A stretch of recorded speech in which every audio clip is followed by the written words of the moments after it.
할렐루야. 오늘도 코람데오 하나님 앞에서 말씀과 기도로 시작하는 여러분들은 참으로 복된 인생입니다. 왜냐하면 주께서 함께 하시기 때문입니다. 주께서 함께 하시기에 우리는 물된 동산과 같을 것입니다. 주님 안에 있으니, 우리는 주님 곁에 있으니 절대로 메마를 수가 없는 거예요. 모든 상황 가운데 승리를 주시는 주님과 오늘도 복된 날 함께하는 성도들 다 되시기를 주의 간절히 축원합니다. 어제는 비가 하루 종일 그렇게 내리면서 비가 더 내리니까 또 쌀쌀한 기운이 또 가득하긴 했는데요. 하지만 미세먼지를 품었던 공기가 좀 많이 깨끗해진 것 같다는 것, 그래요. 그리고 정말 또 단비가 되어 주었고요. 그리고 아무리 비가 오고 쌀쌀해진다 할지라도 지금 보니까 지금 난방기가 새벽에 돌질 않아요. 온도가 적정 온도에 딱 올라가니까 더 이상은 지금 보일러 돌아가질 않습니다. 그렇게 이렇게 날씨는 그리고 계절은 변해가고 있습니다. 그러니까 아무리 추워질라 하더라도요, 앞으로는 더욱더 좋은 날씨, 좋은 날들이 우리를 기다리고 있을 것입니다. 이것이 바로 또한 창조의 질서인데요. 이 창조의 질서, 하나님께서 창조하신 이 세상의 이 질서는 그렇게 주님의 역사대로 그렇게 흘러간다라는 거예요. 우리도 여러분 하나님 곁에 있고 말씀을 듣는다면 우리는 변하지 않으려고 안간힘을 써도 우리 변할 수밖에 없을 것입니다. 주님이 우리 안에 역사할 것이고요. 그러기 우리는 이 자연의 질서처럼 순응하시기 바랍니다. 말씀대로 순종하며 나아가면 우리에게 참 좋은 날이 있을 겁니다. 좋은 일이 있을 겁니다. 할렐루야. 주님 곁을 떠나지 마시고 늘 말씀과 기도로 승리하는 믿음의 권속들이 다 되시기를 주님의 이름으로 간절히 축원합니다. 오늘 성경 말씀은 에스겔 20장 45에서 49절까지 말씀입니다. 자, 이제 에스겔 20장 좀 길었는데요. 이제 마지막까지 우리 같이 읽었어요. 에스겔 20장은 특별히 이스라엘 남유다의 장로들이 에스겔을 찾아왔지요. 하나님 말씀 듣고자, 또 좋은 말씀 듣고자 찾아왔습니다. 하지만 저들에게 빠진 것이 있는데 무엇이냐면 하나님께 죄를 짓고 악한 짓을 했던 것에 대해서 회개가 수반돼야 될 텐데 회개하진 않았어요. 그러니 하나님 말씀이 귀에 들어오게 하겠습니까? 그래서 에스겔을 통해서 책망의 말씀을 듣게 되었던 거죠. 자, 이제 하나님은 에스겔에게 남쪽을 향하여 소리를 내되 남쪽에 숲을 쳐서 예언하라 라고 말씀합니다. 그리고 예언은 47절인데요. 그 예언의 내용인즉슨 남쪽의 숲 가운데 불을 일으킨답니다. 그래서 모든 푸른 나무와 모든 마른 나무를 없애버리겠대요. 그리고 맹렬한 불꽃이 꺼지지 아니한답니다. 남에서 북까지 모든 얼굴이 까맣게 그슬린다라는 거예요. 이런 예언을 하십니다. 여기 북쪽, 이 북쪽의 숲이란 유다를 뜻합니다. 남쪽 남유다를 뜻하는 거예요. 북이스라엘은 이미 벌써 아수르에 멸망하고 없고요. 지금 남유다, 이 예루살렘에 지금 와 있는 지금 에스겔이 이 땅에 지금 사람들에게 말씀을 선포하는 거잖아요. 바로 남쪽의 숲은 남유다를 의미하는 겁니다. 결국 유다를 불태우고 없애버리겠다라는 의미의 말씀인데요. 이것은 이미 두 차례에 걸쳐서 바벨론의 침공을 받은 남유다입니다. 두 차례 침공을 받았고 두 번에 걸쳐서 포로로 사람들은 그렇게 끌려갔어요. 에스겔도 지금 2차로 바벨론으로 끌려간 사람이고요. 다니엘 같은 경우에는 1차 포로로 끌려갔고요. 이제 마지막, 이제 세 번째 공격을 남겨두고 있어요. 바벨론으로부터 세 번째 공격을 남겨두고 있는데, 그런데 이제 그 공격이 온다 한다면 이제 남유다는 초토화된다라는 거예요. 불바다 된다라는 거예요. 저 북쪽 김정은이가 그러잖아요. 불바다들 만들 것이다고요. 멸망시켰다라는 거예요. 그런데 이 같은 하나님의 말씀이 주어질 때마다 사람들의 반응이 어떻습니까? 항상 문제는 말씀을 들을 때 저들의 반응이에요. 그들의 반응이 바로 49절입니다. 자, 49절을 보십시오. 내가 이르되 아하 주 여호와여, 그들이 나를 가리켜 말하기를 그는 비유로 말하는 자가 아니냐 하나이다 하니라 라고 말씀합니다. 이것은요, 사람들이 선지자 에스겔을 비유로 말하는 자니까 도대체 에스겔의 말을 이해할 수가 없다. 비유로 말하니까 그 비유를 우리는 해석할 수가 없다라고 그렇게 냉소적인 반응을 지금 보이고 있는 겁니다. 심각하게 받아들이며 대책을 지금 강구해야 될 거 아니겠습니까? 누가 봐도 여러분, 이것은 삼척동자가 본다 할지라도 이게 지금 좋은 표현입니까? 잘 보십시오. 예, 이 47절의 말씀을 보십시오. 남쪽의 숲 가운데 불을 일으켜, 이 좋은 표현입니까? 아, 불을 일으켜 뭐 따뜻하고 온화하게 만들어줄까? 거기까지 그냥 그딱 칩시다. 그러면 그런데 그 다음 이어지는 거 한번 보십시오. 불을 일으키는데 뭐라고요? 모든 푸른 나무와 또 뭐예요? 모든 마른 나무를 어떻게 한다고요? 없애버리겠대요. 불을 태워서 푸른 나무든 마른 나무든 모두를 다 없애버리겠다라는 거예요. 그 다음 맹렬한 불꽃이 꺼지지 아니한답니다. 이게 좋은 표현입니까? 맹렬한 불꽃이 꺼지지 아니한대요. 그리고 남쪽에서부터 북쪽까지 다 그슬리겠다라는 거예요. 그 얼굴이 새밖에 그슬리는 것. 여러분들 일하다 보면 불을 이렇게 쳐지르면 이게 얼굴이든 몸이든 막 지저분해지면 그 좋아 보입니까? 응? 이거 누가 봐도 이것은 좋은 표현이 아니잖아요. 예, 그런데 49절에 그들의 반응은 아이쿠야 큰일 났다. 우리가 불 받아야 된단다. 푸른 나무든 예, 마른 나무든 다 모조리 다 불태워 없어진대. 큰일이다. 우리 얼굴이 시커멓게 거슬려진다는데 이거 어떻게 하면 좋겠는가? 에스겔을 붙잡고 제발 우리를 위해서 하나님께 기도해 주시오. 예. 예전에 모세가 이스라엘 백성들을 이끌고 출애굽하여 가나안으로 향할 때 그들이 틈만 나면 하나님을 원망하고 불평했어요. 물 없다고, 먹을 거 없다고. 예. 그냥 불평불만 하는데 입에 달고 살았어요. 하나님께 주신 만나, 이것에 대해서도 원망하고 불평합니다. 왜 우리 맨날 이것만 먹어야 되느냐고. 그랬을 때 하나님 어떻게 했죠? 불뱀을 보내, 불뱀을. 민수기 21장에 보면은 기록되어져 있는 부분입니다. 민수기 21장에. 예, 불뱀을 보내요. 그래서 이 불뱀에 어떻게 해요? 사람들이 물려 죽게 됩니다. 그때 사람들이 또 아우성하지요. 살려달라고.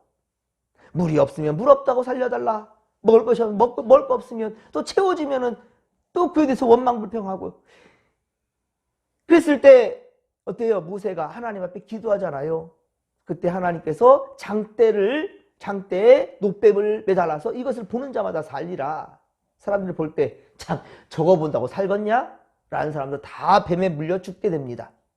하지만 그 노뱀을 바라본 사람마다 즉 하나님 말씀대로 순종한 사람마다 다 산다 하였습니다. 사랑하는 성도 여러분, 그것이 바로 지금의 우리의 십자가의 예표입니다. 여러분. 예. 불뱀을 장대 위에 달아서 그것을 보는 자마다 살리라. 여러분, 우리가 십자가를 바라보는 자마다 산다는 거예요. 믿으시면 아멘 합시다. 우리 이 땅에서 천년만년 못 살아요. 그렇죠? 하지만 우리는 이 땅의 삶만을 우리는 생각하는 게 아니잖아요. 저 하나님 나라를 향해 달려가는 겁니다. 예, 우리 홍성희 성도님 이제 엊그제 이제 죽음을 맞이했는데, 그런데 우리가 그래도 위안을 삼을 수 있는 것, 최영택 집사님 하염없이 울다가 기도합시다. 그리고 사랑하는 아내는 하나님 나라 갔잖아요. 우리 그분이 우리한테 오는 것이 아니라 우리가 홍성희 성도한테 가는 겁니다. 하나님 나라 가는 거예요. 우리도 가는 겁니다. 기도합시다 했더니만 아멘 하는 거예요. 아멘 하는 거예요. 처음에는 그래요. 여보 나도 데리고 가. 나도 같이 가지. 나 혼자 어떻게 사나. 두 분 다 장애가 있어서 그렇게 힘들어 사셨던 인생인데 그래요. 근데 천국에 대한 얘기를 하면서 다시 만날 날 얼마 남지 않았다. 믿음 잘 지키자 했더니만 아멘하고 눈물을 닦아요. 여러분 그렇습니다. 우리가 바라볼 곳은 바로 하나님 나라에서 천국이라는 거예요. 그런데 이 이스라엘 백성들은 지금 이 남유다가 멸망의 직전에 임했다라고 에스겔이 말하는데, 그런데 다음 후손들을 생각지도 않고 하나님 나라를 군다고 생각하는 것도 아니고 당장 내게 복인가라고 생각하고, 그런데 에스겔이 말하는 건 잘 이해도 안 되겠고, 무슨 이 땅에 불받아야 되냐? 말 같은 소리 해라.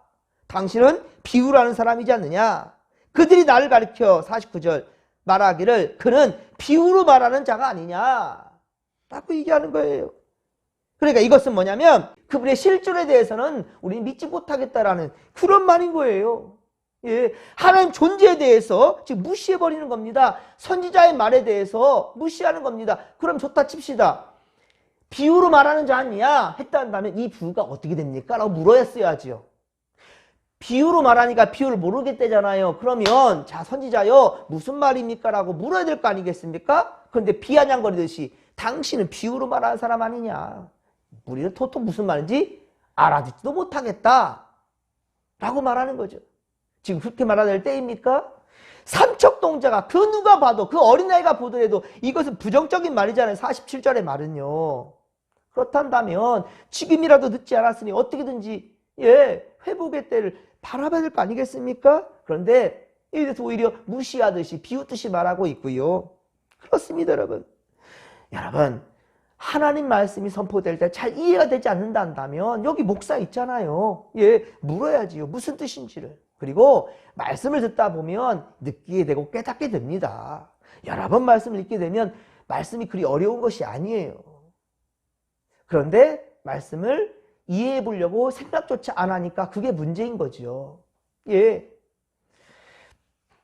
여러분, 돌과 나무를 인간의 손으로 깎아 만든 우상, 돼지머리 잘라서 놓아 인정되는 그러한 신들에 대해서는 되게 두려워하면서 어찌 스스로 계신 하나님, 만물을 창조하신 하나님, 저 천국의 주인 되신 하나님, 영원부터 영원까지 계시는 그 하나님을 두려워하지를 못하냐는 거예요.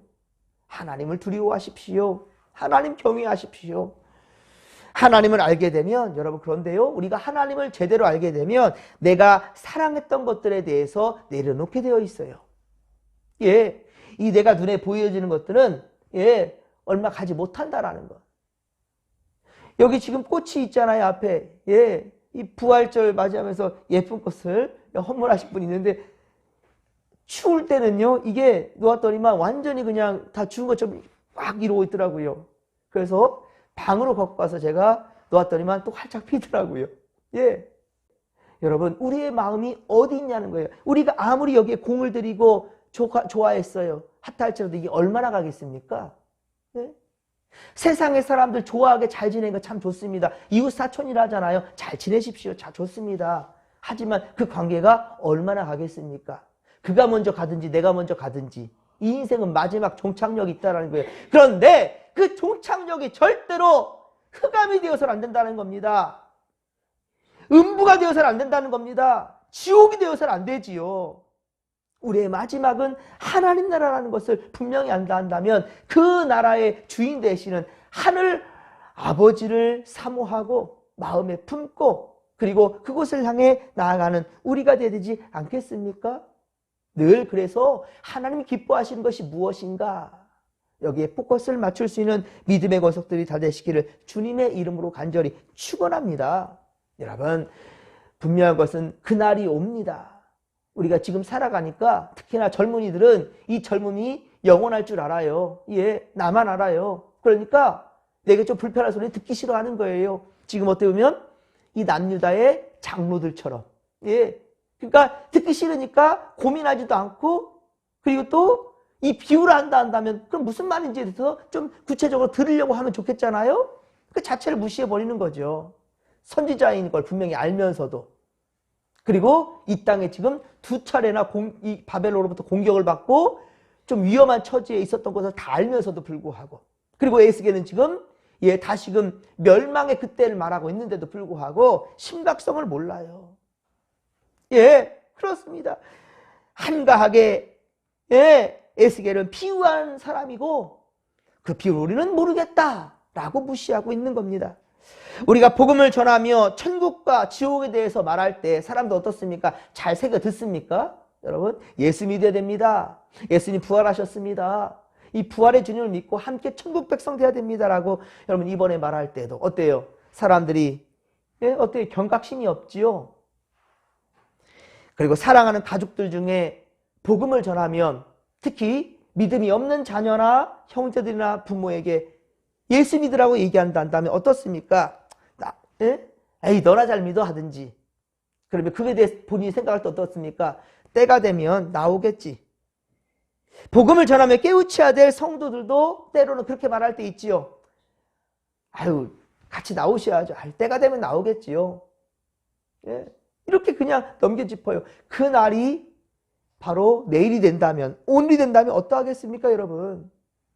여러분, 그 날이 닥치면 후회할 날 되지 않기를 바랍니다. 우리의 삶과 죽음도 우리가 정할 수 없는 거잖아요. 삶과 죽음 우리가 정할 수 없는 거잖아요. 심판의 그날도 도적같이 갑자기 이를 것입니다. 그래서 이런 찬양 있잖아요. 그날이 도적같이 이를 줄 너희는 모르느냐. 늘 깨어 있으라. 잠들지 말아라. 주님과 동행하라. 항상 기뻐하라. 쉬지 말고 기도하라. 범사에 감사하라. 이는 예수 안에서 너희에게 향하신 하나님 뜻이니라. 아멘. 믿으시면 아멘 합시다. 그렇습니다, 여러분. 깨어있으라는 거예요. 그날 어떻게 온다고요? 도적같이 온다는 거예요. 갑자기 임한다는 거예요. 사랑하는 성도 여러분, 오늘도 영적으로 둔감하지 마시고 둔감하게 그대로 놔두며 타협하지 마시고 깨어 있으시기를 바랍니다. 그리고 말씀과 기도로 여러분의 거룩함을 유지하십시오. 내가 거룩하니 너희도 거룩할지어다. 주님 말씀하십니다. 주께서 지키시고 함께 하실 것입니다. 여러분, 이 믿음 가지고 오늘도 힘껏 살아내십시다. 주여 삼창 부르며 기도하며 나갑니다. 주여, 주여, 주여. 살아계신 하나님 아버지, 주여 말씀이 선포될 때 주여 믿는 자들이여 긴장하며 무엇보다 하나님을 경외하며 두렵고 떨리는 마음으로 주여 주의 말씀을 받게 하시고 또한 주의 말씀을 받고 이 땅 위에 우리가 어떻게 살아갈 것인가, 우리의 죄된 모습들, 하나님 보시기에 혼날 것들에 대해서는 반드시 우리가 변화되어야 할 것입니다. 회개해야 될 것입니다. 하나님 기뻐하시는 모습으로 우리가 오늘도 살아가기를 원합니다. 하나님 아버지여, 영적으로 우리가 긴장하며 깨어있게 하옵소서. 말씀이 선포될 때 아버지여 귀담아 듣고 또 이 말씀으로 우리를 정화시킬 수 있도록 도와주시옵기를 원합니다. 반드시 예수님 믿는 사람들로, 예수님 닮은 성도들로 살아갈 수 있도록 도와주소서.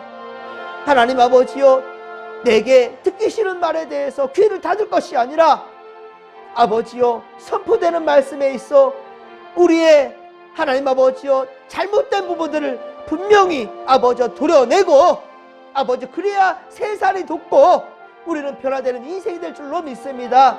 천국 백성의 아버지여 참으로 부족함이 없는 모습들로 살고 될 것이며 이런 모습들을 바라보는 많은 자들도 우리 하나님 아버지 우리를 통하여서 예수를 만나게 될 줄로 믿습니다. 하나님 아버지여, 때를 얻든지 못 얻든지 열심을 다하여 주님을 전하게 하시고 우리 아버지여 참으로서 하나님 아버지께서 우리에게 명하신 생명 살리는 역사가 우리 진목교회 안에 아버지 가득해 할 수 있도록 많은 생명들로 채워질 수 있도록 도와주시며 하나님 기뻐하시는 우리 아버지 믿음의 고속들도 오늘 우리의 삶이 될 수 있도록 주님 도와주시옵소서. 하나님 함께하옵소서. 항상 깨어있어 영적인 분별력으로 살아가는 오늘 이 하루 될 수 있도록 도와주옵소서. 함께하옵소서. 함께하옵소서.